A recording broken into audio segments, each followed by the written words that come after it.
Hi, hello, this is it, the big day.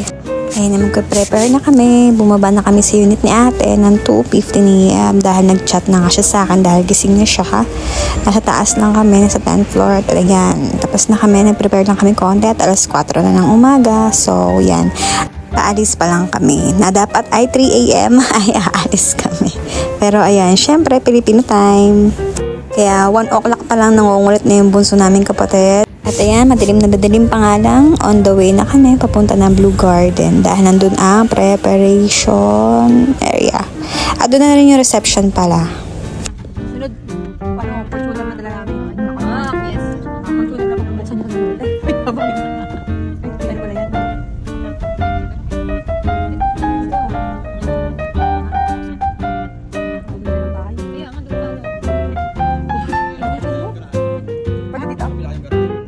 pala yan. Ayan, hindi ko pala pinalam sa bunso kong kapatid na pauuwi talaga kami. Pero booking na ako. Kakong bobo! Tangin mo! Kasi pupunta dito.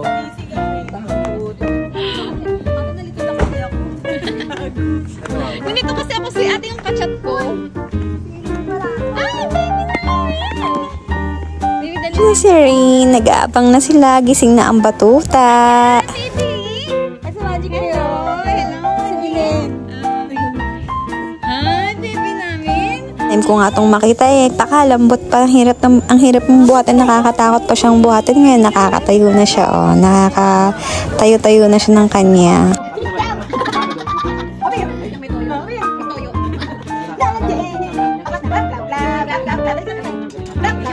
Ayan, batang-bata pa na-expose na sa kabaliwan ng tiyahin niya.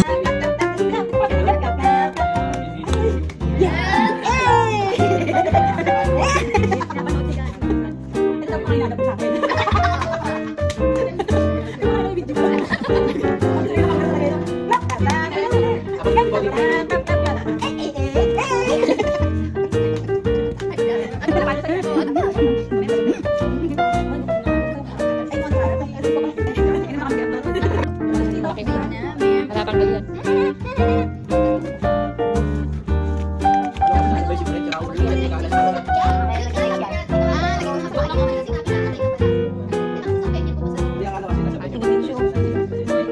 Lalayo niya pa.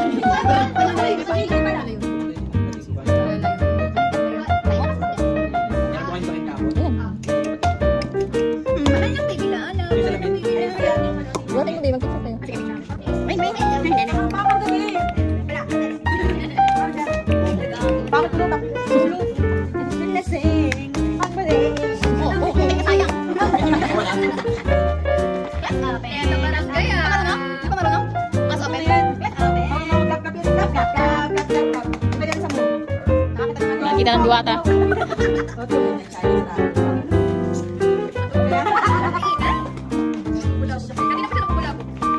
Kapalin mo. Kapalin mo. Pero wala kita, hindi ka taga-piso.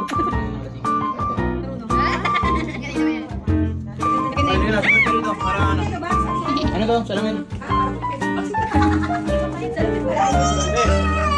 Kapantay na kami garing.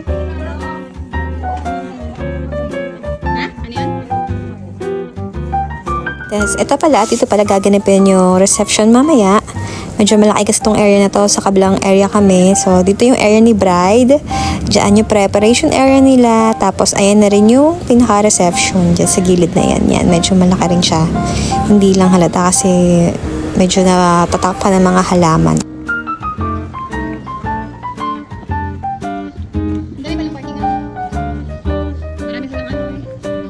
Tapos, ayan, palabas kami. Nasa lubong namin yung dalawa namin pinsan. Dala-dala yung mga bibihisin ni bride. Ay, di manika. Sa loob. Ay. Bye-bye.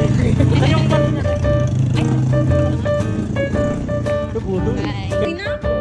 Uwi na ako bukas. Ayan, diba sa taas yan? Dito yung area ni bride. Dyan sa taas. Yun sa area ni groom. Lalabas ka pa ng gate, tapos dun sa kabilayan. Yung papasokan namin, yung una namin pinasukan yung pagdating namin, yun yung area ni groom. Yung dressing area namin, yun, doon yun.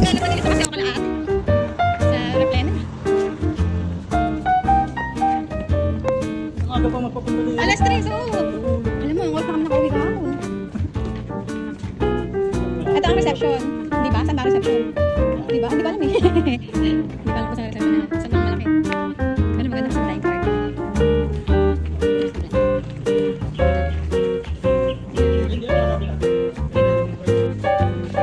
Ang galing na ba dito?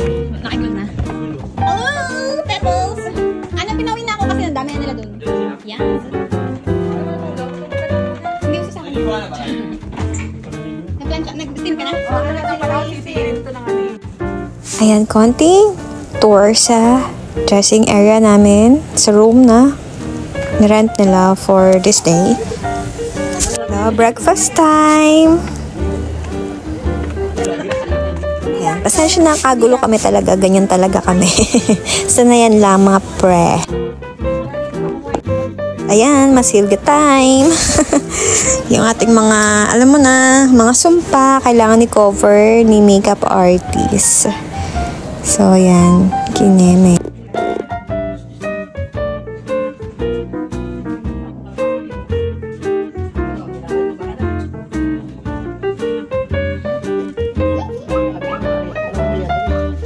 Ayan, prepare na natin yung ibibigay din kay bride and groom. Pero yung, syempre yung mga antidia, tinanggal namin, pinalitan namin ng peso, hindi na namin sinama.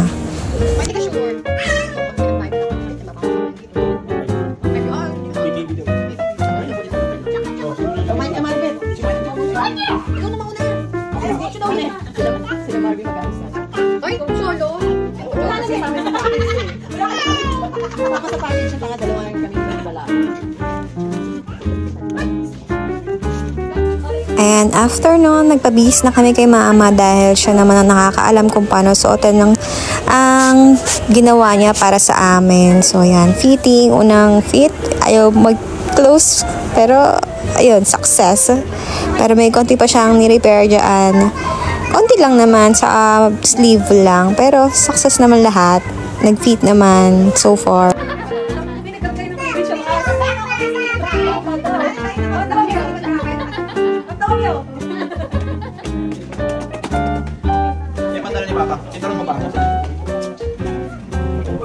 Do. Ganda ba? Do. Ay,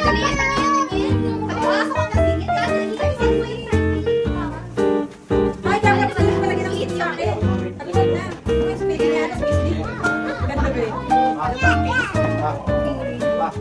Ano yan? May gagawin ka pa na? Oo. Yan ang sona. Konting repair sa sleeve. Medyo nalalaglag. Pero okay naman na. Actually, may naiwan ng pin dyan. Gabi na namin napansin nung patapos na yung party. Kumakaskas sa kilikili ko. Kaya pala, sabi ko parang ang sakit. Pero yun, late ko na nalaman. Ayan naman kasi tayo. Kaya natin tiisin lahat ng sakit. Hanggang sa hindi mo na makaya. Yung malalaman mo na lang yun. Para may tutusok sa kilikili natin. Sa mga hindi po nga pala nakakaalam, ang mama ko nga pala ang nagtahi ng lahat ng suot po namin mula sa bride, sa groom, lahat, barong, pati sa buong entourage, si mama ang gumawa. Isuot niya siyang gumawa. And outfit check, arte-arte. O, diba? Makeup check din, arte-arte uli, ang feeling. Minsan lang maging tao, be. Pretty ng aking pensan. Ate ko, yan, look. Ang aking mudyang at ang aking pudyang, ayan.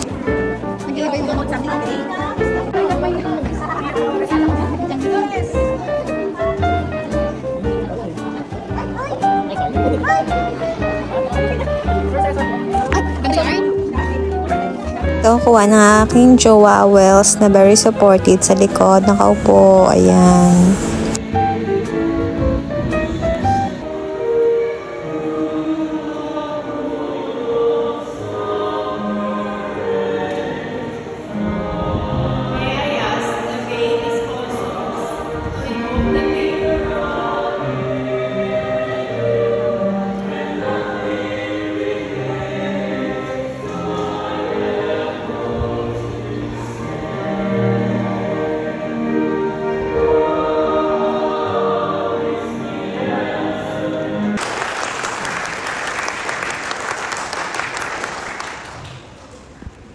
Friends and wives, may I present to you Mr. Benjamin and Monica Mineta.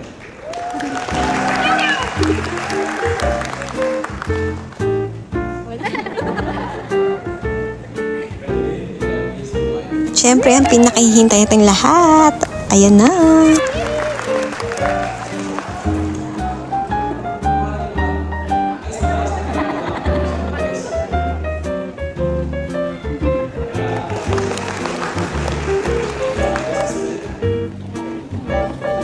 Ito, Tinoyo ang batuta. Iyak ng iyak. Ayan, si Miss Rachel ang ang nakasagip sa kanya sa pag-iyak niya at konting wafer. Binuksan ko nga rin yung gown niya kasi baka naiinitan na siya. Oh, yan. Sige.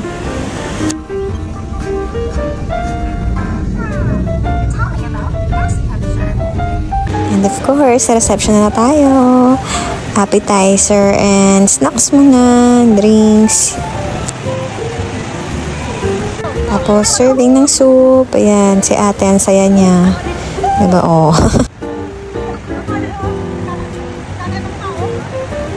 Umuulan nga ng oras na yan. Kung maririnig ninyo, yung ingay ng ulan, buti na lang, may cover itong area. Kaya, hindi tayo mababasa today.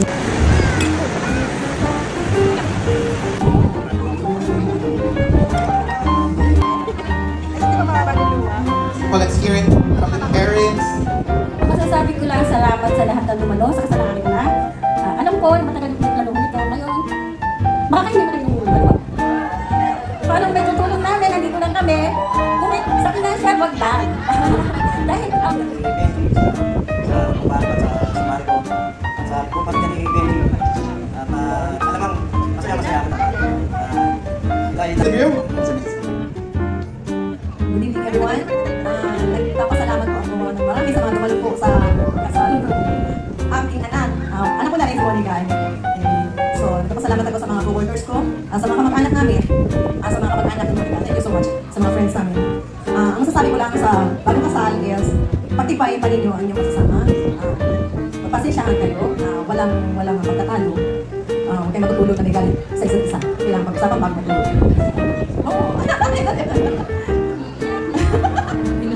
Alam ko magiging mabuting magulang kayo para kay Rain at sa magiging anak pa ninyo. I wish more blessings pa. More blessings pa. Ayun lang. Magandang gabi sa inyong lahat at maraming salamat kayo sa mahalagang okasyon na ito. Magandang bismis sa inyong dalawa. Ako, sila agad. Sila sabi. Sila ba? Bilaki suga. Nagkasama-sama ngayong hapon to celebrate love. Ang mundong ito hindi bagay sa'yo.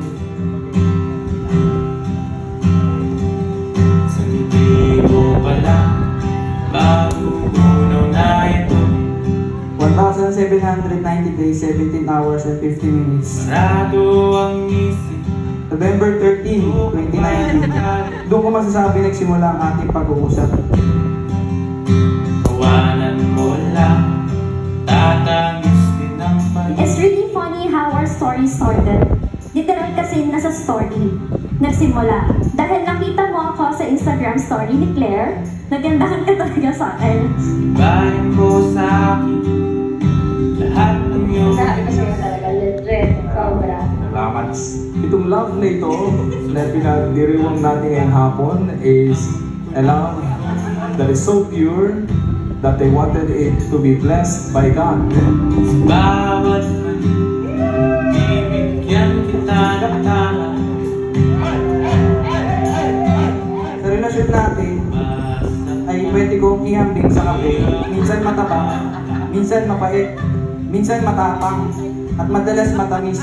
Bukas, pilit ka sa ibig natin. Have you come here to enter into marriage without coercion, freely and wholeheartedly? I am. I am. Parang araw ay magiging sa'yo. Ang mundong ito hindi bagay sa'yo. Sa ngiti mo pala magugulo na ito. Ngayong araw na to, babalansihin natin ang ibang lasa ng kape at pag-aapawin natin ng asukal sa bawat kape na ating iinumin para maalala natin kung gaano kasarap ang pagmamahal ng bawat isa sa atin. Handa akong manatili hanggang sa iyong pagkalma. Magsisilbing lakas mo tuwing nakikita. Tatakahan kita.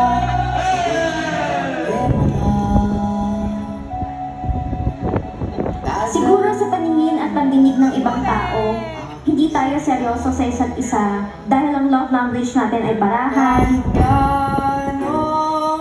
asaran, tikunan. Pero we both know how deep our love and foundation is. Today, I want to make this love being blessed by God, and we are witnesses to that sealing of their love.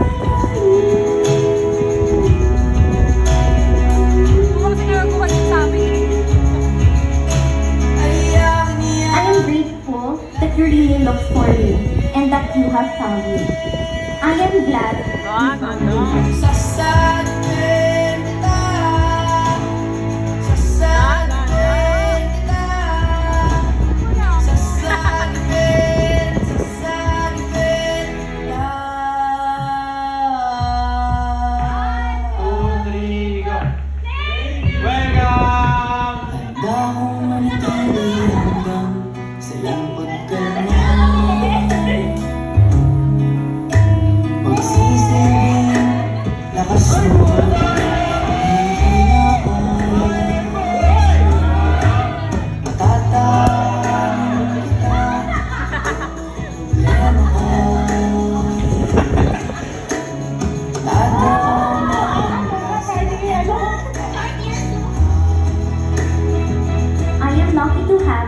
As my partner and the father of my child.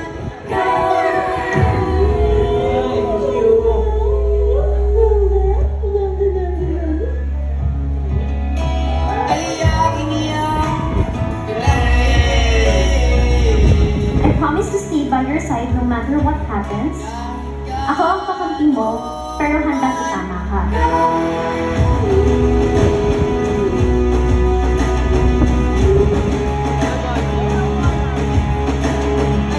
Are you prepared as you follow the path of marriage for as long as you both shall live?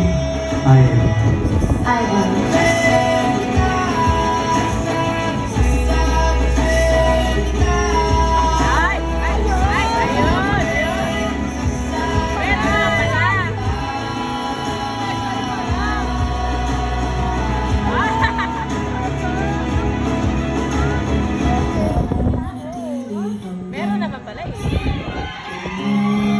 You are my answered prayers, Belch.